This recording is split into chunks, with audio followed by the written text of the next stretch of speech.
Hello kaibigan, ayan. Welcome back to my channel, welcome back kaibigan. So, sa video na to ay tuturuan ko kayo kung paano nga ba mag-recover ng ating mga lost SIM card at lost GCash account, okay? So, kung hindi na kayo maka-access sa inyong GCash account dahil wala na OTP, so sa video na to tuturuan ko kayo kung paano nga ba yan ma-recover, okay? So, yun, may nagtanong kasi sa akin na isang kaibigan na sabi niya, paano nga ba daw mag-recover ng ating mga nawalang number sa GCash at ma-recover po yung ating GCash account. So, yan. Yan po ituturo ko sa inyo ngayon kung paano nga ba yan gawin. So, ito na kaibigan. Hindi ko na papatagalin dahil baka mainit kayo. So, ito na. Hello kaibigan. Ayan. So, dito, recover po natin yung ating mga GCash account na nawala. Okay? So, dito kaibigan, ayan, tap na po natin yung help center pag-open po natin yung GCash. Tapos po, dito antayin na po natin yung loading session. Medyo loading po kasi to dahil mahina po yung aking internet. Pero ito, antayin lang po natin at ito na po siya. So, dito po, ayan, makita po natin itong help center nila sa kanilang GCash. So, dito tap lang po natin itong kanilang type keyword article. So, dito tap lang po natin I lost my GCash or my SIM card. So, SIM lang naman po yan. So, dito ang sinerge ko is I lost my SIM card or deactivate my SIM card.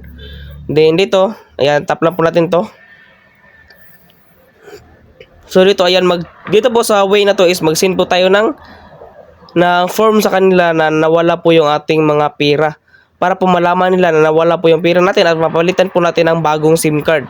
Para yung mga funds, lahat-lahat ang andun sa old GCash natin ay mababalik dito sa ating bagong SIM card at bagong account rin po natin. Then dito po, tap lang po natin to.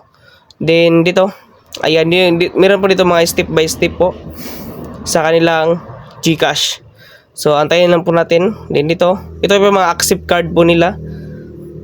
Kapag mag-verified na po tayo ng ating mga GCash. So, ito for Filipino citizen, 18 years old po with PH SIM.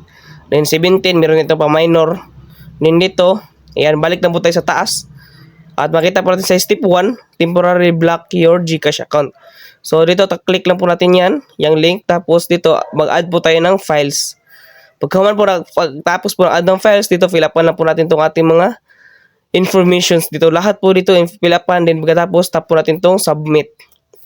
May nakalagay po na submit sa baba. Then pagkatapos po ay isend lang po natin. Antay po tayo ng 3 working days para ma-verify po natin GCash. At yun na nga po, pwede na rin tayong ma-open po yung GCash account. So ito po yung nangyari sa GCash account ko. At dito po, back po tayo. And ngayon 3 days na po ngayon, nakaraan na po ng 3 days. Okay?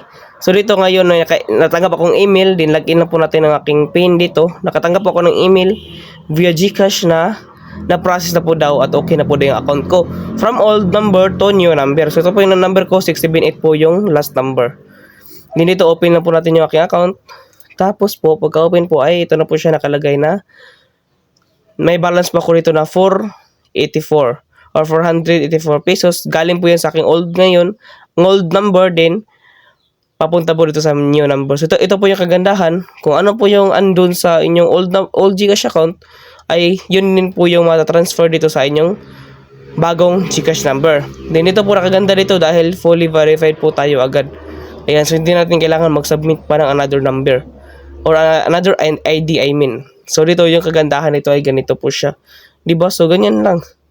So, ganyan na po kadali mag-change po ng ating mga number kapag nawala, 'di ba? So ganyan lang kadali. At wala pong kahirap-hirap talaga. So sundan niyo lang po yung process. Ganoon lang po yung step by step po. So I hope nakatulong tong video na to at thank you po sa panood. So yun lang kaibigan, 'di ba? So ganoon lang kadali mag-recover ng ating mga GCash account. So walang kahirap-hirap at kahit ikaw kayang-kaya mo yang gawin nang hindi na nagbabayad sa mga iba pang mga tao para i-recover po yung mga GCash account. So dito maka-list free po tayo, di ba? Makatipid po tayo ng maigi. Oh. So ngayon lang, ganoon lang po kadali kaibigan at sana'y na tulungan kayo dito at kung natulungan kayo, don't forget to like and subscribe para malaman ko po kung sino po yung mga tulungan ko dito sa video natin ngayon. Maraming salamat kaibigan sa panood and God bless.